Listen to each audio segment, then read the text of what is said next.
the summer of 2022, my close friend Mark and I planned what was supposed to be the ultimate cross-country road trip. We rented a charcoal gray sedan, packed enough supplies for 2 weeks, and set out to explore the desert highways of Utah. Everything went completely smoothly for the first few days, but late on a Thursday evening, things took a turn we never expected. It was around 11:30 p.m. We were driving down a pitch-black stretch of highway with no street lights or surrounding towns for miles. Suddenly, the GPS on my phone froze and completely lost signal. A few moments later, our dashboard navigation showed a suggested reroute onto an unpaved, dusty back road to bypass alleged highway construction ahead. Trusting the system, I took the right turn off the main asphalt. The road immediately degraded into loose gravel and dirt, surrounded by towering, dry brush and total darkness. We drove for nearly 20 minutes in complete silence, the tires crunching loudly against the stones.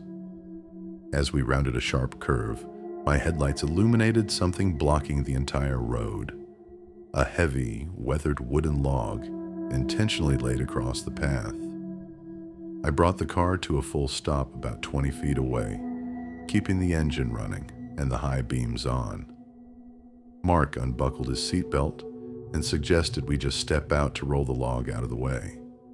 But right as his hand touched the door handle, I glanced at my side mirror. Far behind us in the dark, a rusted pickup truck pulled off the main trail, turned onto our road, and cut its headlights completely. It slowly coasted up behind us in total darkness, effectively blocking our only retreat. Before I could even scream, the bushes on both sides of our car rustled violently.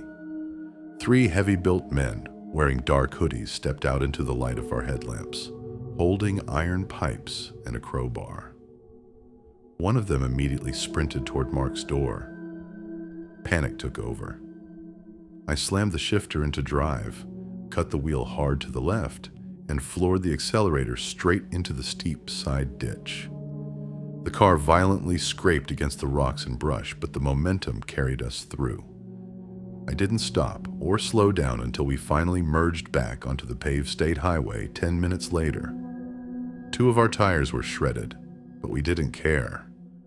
To this day, I shudder thinking about what would have happened if Mark had stepped out of that car for just 5 seconds.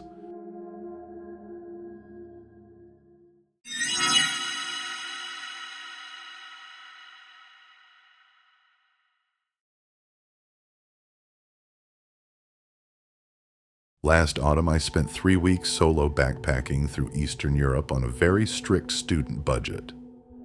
To save money on accommodation, I booked a cheap private room at a small, secluded roadside motel about 20 minutes outside of the main city. When I arrived around 10 p.m., the parking lot was completely empty, except for one beat-up van.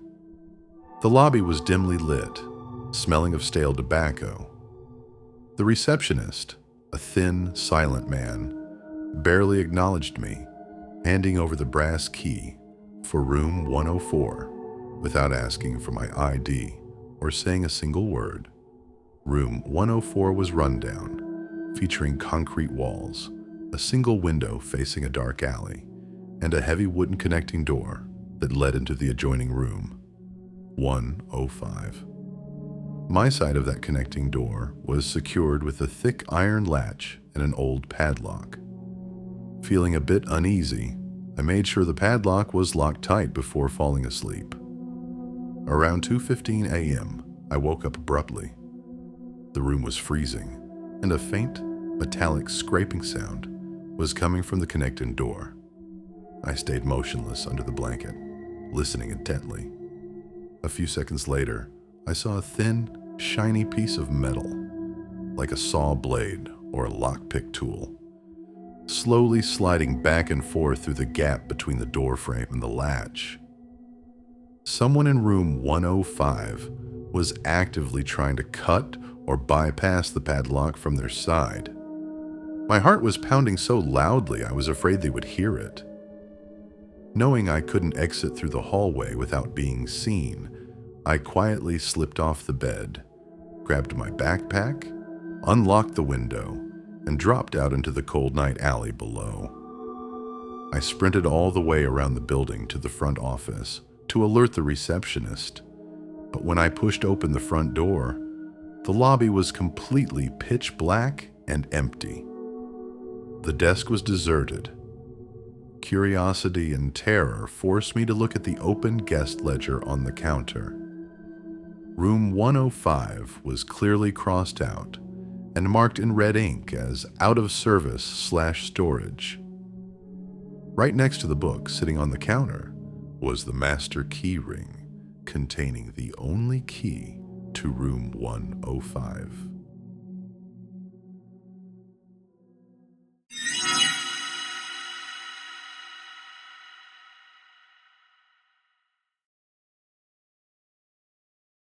Two years ago, my girlfriend Sarah and I spent a long weekend hiking along the coastal wilderness of Oregon. We were looking for total isolation, so instead of staying at crowded public campgrounds, we hiked nearly 4 miles off the main trail to a remote, rocky beach surrounded by dense pine forest and steep ocean cliffs. By 8 p.m., the fog had rolled in heavily, obscuring the horizon. We pitched our green 2-person tent near the tree line, built a small fire, and turned in early. The sound of crashing waves was loud enough to drown out almost every background noise, which initially felt comforting. At around 3:30 a.m., I woke up for no apparent reason. Sarah was sound asleep beside me. I sat up, rubbing my eyes, and that's when I heard it. Heavy, slow footsteps crunching against the wet gravel right outside our tent wall. They weren't animal tracks. They were deliberate, human steps pacing back and forth. The footsteps suddenly stopped right beside our rainfly, mere inches from where my head had been resting. Then came an agonizingly long, wet, sniffing sound against the fabric. I froze completely, grabbing my tactical flashlight and my hunting knife, my pulse racing uncontrollably. Through the thin nylon, I heard a low, raspy male voice quietly whisper to someone else. "They're fast asleep. Grab the gas canister from the brush." Pure adrenaline surged through me. Realizing we were seconds away from a tragedy, I didn't wait. I unzipped the tent entrance with one violent pull, lunged out onto the sand, and pointed my 2,000 lumen flashlight straight ahead while screaming at the absolute top of my lungs. The blinding beam hit 2 men in dark, unbranded rain ponchos. One of them was holding a heavy red plastic gasoline canister, while the other held a long hunting knife.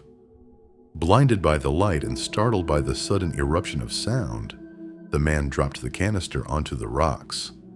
They both turned around without saying a word and sprinted into the foggy tree line. Sarah and I didn't bother packing our gear properly. We threw everything loose into our backpacks, abandoned the tent, and hiked back to our car in complete darkness with our flashlights drawn, looking over our shoulders every single step of the way.